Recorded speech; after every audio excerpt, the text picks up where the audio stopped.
السلام علیکم ورحمۃ اللہ وبرکاتہ۔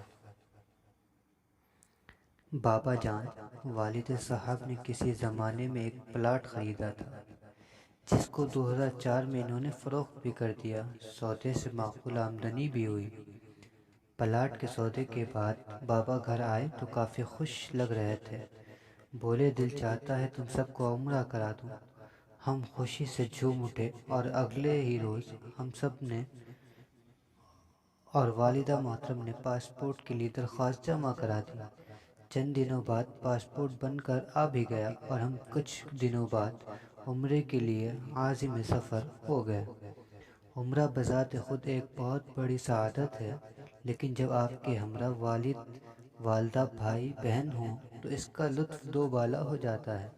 میں ان دونوں عمر کے 18ویں سن میں تھا، سو بعض معاملات کا شعور رکھتا تھا۔ مکہ مکرمہ قیام کے دوران میں حرم سے زیادہ فائدہ تو نہ اٹھا سکا، لیکن ایک بات کا اہتمام ضرور کرتا رہا کہ جب کبھی والدہ سے دوران طواف ملاقات ہو جاتی تو والدہ کے ہاتھ پکڑ کر ملتزم کے سامنے کھڑا ہو جاتا۔ والدہ حیرانگی سے پوچھتی کہ کیا ہے؟ میں کہتا، امی میرے لیے دعا کر دیں۔ یہاں تو ملتزم کے ساتھ کھڑے ہو کر اماں دعا کرتی جاتی اور میں آمین کہتا جاتا۔ ہمارے والد بھی اس سفر میں ہمارے ساتھ تھے۔ مجھے والد سے شدید محبت ہے، لیکن میں کبھی اس کا اظہار نہیں کر سکا۔ طواف کے دوران کئی بار آمنا سامنا بھی ہوا۔ ہم ایک دوسرے کی طرف ہنس کر آگے نکل جاتے۔ میرا بس نہیں چلتا تھا کہ کیسے والد کا ہاتھ پکڑوں اور ان سے دعا کو کہوں۔ والد صاحب حرم میں اپنا ٹائم بہت احتیاط سے استعمال کرتے ہیں۔ بابا مدینہ یونیورسٹی کے فاضل ہیں، سو کافی عرصہ وہاں رہے۔ اس دوران حرمین میں قیام کے دوران والد کی ایک عادت ڈیولپ ہوئی کہ وہ دوران طواف قرآن کی تلاوت کرتے ہیں۔ حافظ ہیں، سو ایک دن کی فجر سے قرآن کی ابتدا کرتے اور اگلی ظہر تک قرآن کا ایک دور کر لیتے۔ پھر ظہر کو ہم سب کا ساتھ بٹھاتے، ہم پوری فیملی حرم کے کسی کونے میں بیٹھ جاتے۔ پھر ابا دعا کراتے، لمبی دعا ہوتی۔ پھر عصر کے بعد اگلا دور شروع ہو جاتا۔ میری خواہش تھی کہ کوئی ایسا لمحہ ہو جو صرف میرا ہو، جس میں صرف میں ہی ہوں۔ سو ایک دفعہ دوران طواف والد صاحب ہاتھ آ ہی گئے۔ ہمت کر کے ان کا ہاتھ پکڑا، ملتزم تک لے آیا۔ والد صاحب نے آنکھوں کے اشارے سے پوچھا، کیا ہے؟ ہم نے ہاتھ اٹھا کر بیت اللہ کی طرف اشارہ کر کے کہا، بابا میرے لیے دعا کیجیے۔ بابا کے ہاتھ اٹھے، لب ہلنے لگے، آنسوں کی جھڑی بہنے لگی۔ دعا کی اور کرتے رہے۔ پھر محبت کے بھوکوں کی تسلی اتنی آسانی سے نہیں ہوتی۔ ہم نے پھر ان کو ہاتھ سے پکڑا۔ اس دفعہ حتیم لے کر گئے۔ ان کو اللہ کا کرم ہوا، میزاب رحمت کے نیچے جگہ ملی، ایک طرف بابا ایک طرف ہم۔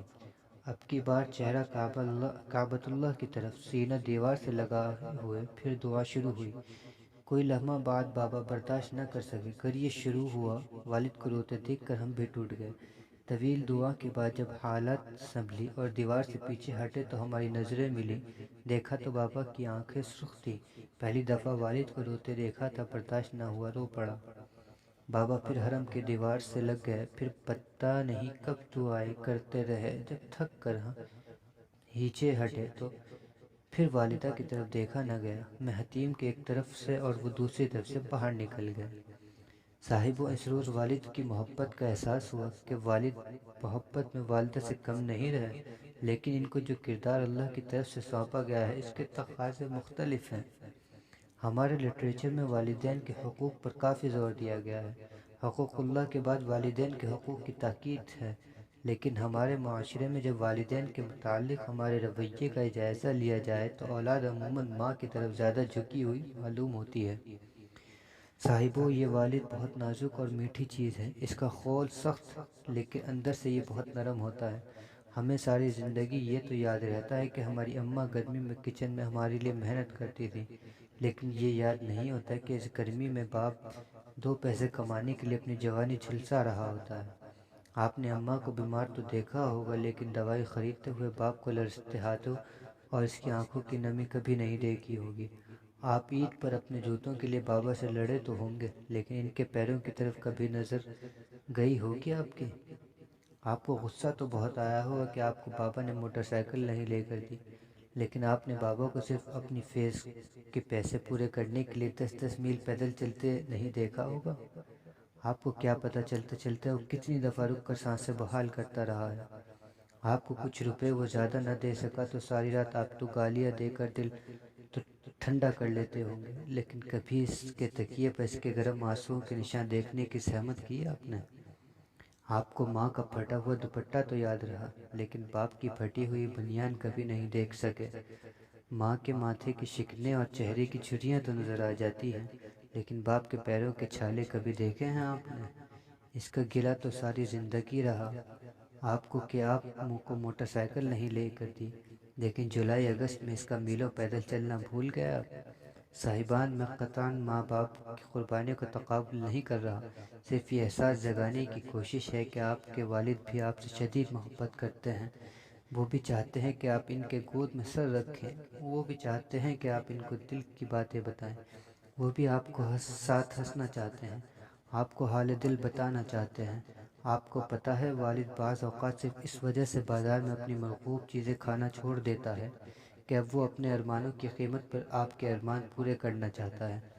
اتنا کچھ کرنے کے بعد آپ جب والد کے سامنے چلاتے ہوئے کہہ پڑتے ہیں کہ آپ نے میرے لیے کیا کیا ہے، ظالموں وہ ٹوٹ جاتا ہے۔ ایک لمحہ وہ جس کا کوئی توڑ نہ سکے، آپ کا ایک جملہ جس کو کرچی کرچی کر جاتا ہے۔ آپ میں سے کتنے ایسے ہیں جن کو اپنے والد کی آنکھوں کی رنگت معلوم ہے؟ کتنے ایسے ہیں جنہوں نے والد کے چہرے کو کبھی غور سے دیکھا ہو؟ ظالموں، اللہ کی اس نعمت کا لطف لو، والد کے لیے تحفہ لے کر آئیں، بابا کو سرپرائز دیں، پھر دیکھیں زندگی کیسے بنتی ہے۔ اور یہ سب کر کے یاد رکھیں، آپ بابا پر احسان نہیں کر رہے۔ رسول ہاشمی صلی اللہ علیہ وسلم نے فرمایا تھا، تم اور تمہارے سب کچھ تمہارے والد کا ہے۔ صاحب و بابا کے دل میں کہنے کو بہت کچھ ہے، بس وہ ایک موقع چاہتے ہیں، آپ سے دل کی بات کہنا چاہتے ہیں، ان کو وہ ایک موقع ضرور دیں، ایسا نہ ہو دیر ہو جائے اور وہ سب کچھ دل میں لیے ہوئے آپ سے دور چلے جائے، پھر آپ بابا بابا پکاریں گے لیکن بابا پھر لوٹ کر نہیں آ سکیں گے۔ احساس کریں، محبت بانٹیں۔ اچھا بس بھائی، شاباش، اٹھیں جلدی جلدی، آپ کے ابا آپ کا انتظار کر رہے ہیں۔ اللہ حافظ۔